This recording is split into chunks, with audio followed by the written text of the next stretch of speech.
Si vous nous rejoignez, soyez les bienvenus. Vous arrivez pour la chronique santé avec le bon docteur Kierzek. Alors, on fait souvent la chasse aux fake news ici à Télématin. Et en ce moment, il paraît qu'on vante beaucoup les mérites des peptides. Alors, on va peut-être commencer par le début. Que sont les peptides, docteur? Pourquoi vous dites il paraît? Vous n'avez jamais vu passer ces pubs comme ça sur les réseaux sociaux? Je vous le dis, non, je suis passé à côté. Ah ben regardez, il y a plein d'influenceurs comme ça qui vendent, des vrais influenceurs, des faux influenceurs, en tout cas sûrement pas des professionnels de santé, qui recommandent les peptides pour tout et n'importe quoi.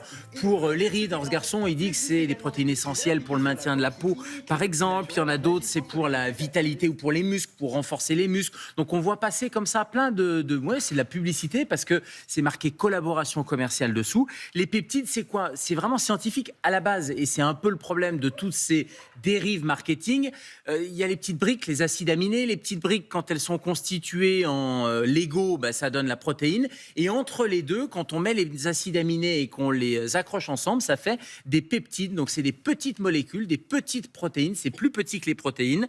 Et c'est censé constituer plein de choses. Constituer les défenses immunitaires. Ça rentre dans la composition des médicaments. Donc à la base, c'est vraiment quelque chose qui est utile, qui est à la fois naturel et qui est utilisé depuis des dizaines d'années pour fabriquer des médicaments. Un des médicaments les plus célèbres, quand on a le diabète, qu'est-ce qu'on prend généralement? De l'insuline. L'insuline, c'est un peptide par exemple. Ah oui, donc c'est vraiment quelque chose qui est très utile sur le plan scientifique. Ça, il n'y a pas de doute. Sauf que là, on retrouve les peptides sur Internet pour des produits cosmétiques. On est d'accord, ça ne lisse pas les rides, les peptides. C'est l'INSERM qui a un canal qui est bien fait. Allez voir, ça s'appelle Canal Détox. Et comme son nom l'indique, c'est pour détoxifier un peu tout ce qui est fake news, tout ce qui est fausses informations, à partir encore une fois de choses vraies sur le plan scientifique, mais qu'on détourne à des visées marketing ou autres. Et sur Canal Détox, justement, il décrypte un peu les bienfaits des peptides, mais surtout les preuves qui ne sont jamais apportées que ça va combler vos rides. Donc c'est pas parce que vous mettez des peptides, d'ailleurs, c'est pas en vente libre, c'est interdit en France, etc., mais on peut les trouver partout sur Internet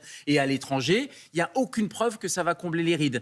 Il y a des peptides qui sont censés prolonger le bronzage. Alors, vous allez me dire, ça c'est plutôt pas mal, etc. Oui, sauf que, ça fonctionne pas forcément.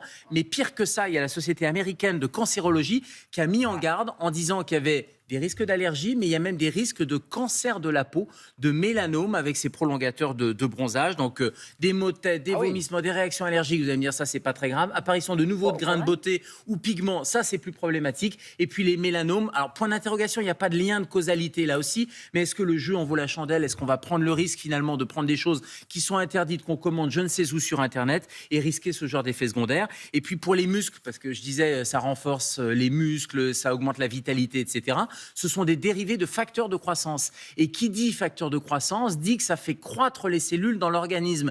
Et il y a une cellule qu'on n'a pas envie de voir croître dans l'organisme, c'est la cellule cancéreuse. Donc là aussi, il y a des doutes sur le fait que ces peptides qui augmenteraient les muscles fassent croître les cancers du côlon, les cancers de la prostate ou les cancers du sein. Donc le jeu n'en vaut vraiment pas la chandelle. Ouais, donc quand on voit les risques potentiels, moi je dis les peptides, ils passeront pas par moi. Hein. Enfin, je sais pas, est-ce que j'ai raison de dire que j'en veux pas, perso? Mon conseil de médecin, évidemment, c'est de dire n'achetez pas. Alors, c'est pas que mon conseil, la majorité de ces produits sont interdits, c'est-à-dire qu'on les trouve, c'est des liens qui vous envoient à l'étranger. Alors, je suis allé voir, par exemple, celui-là, c'est le prolongateur de bronzage. C'est même marqué qu'on ne doit pas l'utiliser ni à des fins humaines, ni à des fins vétérinaires. Oui, c'est marqué dessus. C'est à des fins de recherche. Sauf que c'est tellement facile en termes d'accès qu'on voit bien que d'un clic, ça coûte entre 30 et 80 euros. On se dit, tiens, si les chercheurs utilisent ça, etc., moi, je vais le commander, sauf que sur le flacon, c'est vraiment marqué. Même pour les animaux, on ne l'utilise pas. À des fins humaines, encore moins.